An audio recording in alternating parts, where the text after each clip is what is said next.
উষা মেহতা ছিলেন একজন গান্ধীবাদী স্বাধীনতা সংগ্রামী।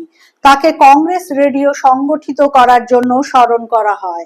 1942 সালে ভারত ছাড়ো আন্দোলনের সময় উষা এবং সহযোগীদের একটি গ্রুপ সিক্রেট কংগ্রেস রেডিও প্রতিষ্ঠা করেছিল।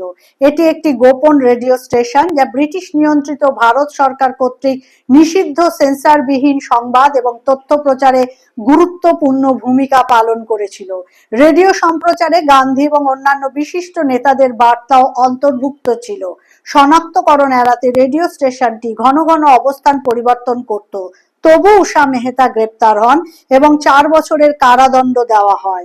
1946 সালে বোম্বেতে মুক্তি পাওয়া প্রথম রাজনৈতিক বন্দী ছিলেন উষা। 1998 সালে তিনি পদ্মবিভূষণ সম্মানে সম্মানিত হন। 2000 সালের 11 আগস্ট তার মৃত্যু হয়। উষা মেহতা ছিলেন একজন গান্ধীবাদী স্বাধীনতা সংগ্রামী। তাকে কংগ্রেস রেডিও সংগঠিত করার জন্য স্মরণ করা হয়।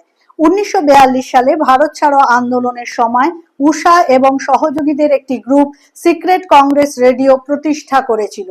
এটি একটি গোপন রেডিও স্টেশন যা ব্রিটিশ নিয়ন্ত্রিত ভারত সরকার কর্তৃক নিষিদ্ধ সেন্সরবিহীন সংবাদ এবং তথ্য প্রচারে গুরুত্বপূর্ণ ভূমিকা পালন করেছিল। রেডিও সম্প্রচারে গান্ধী এবং অন্যান্য বিশিষ্ট নেতাদের বার্তাও অন্তর্ভুক্ত ছিল। শনাক্তকরণ এড়াতে রেডিও স্টেশনটি ঘন ঘন অবস্থান পরিবর্তন করত। তবু উষা মেহতা গ্রেপ্তার হন এবং 4 বছরের কারাদণ্ড দেওয়া হয়। 1946 সালে বোম্বেতে মুক্তি পাওয়া প্রথম রাজনৈতিক বন্দী ছিলেন উষা।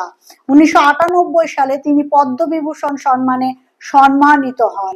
2000 সালের 11 আগস্ট তার মৃত্যু হয়।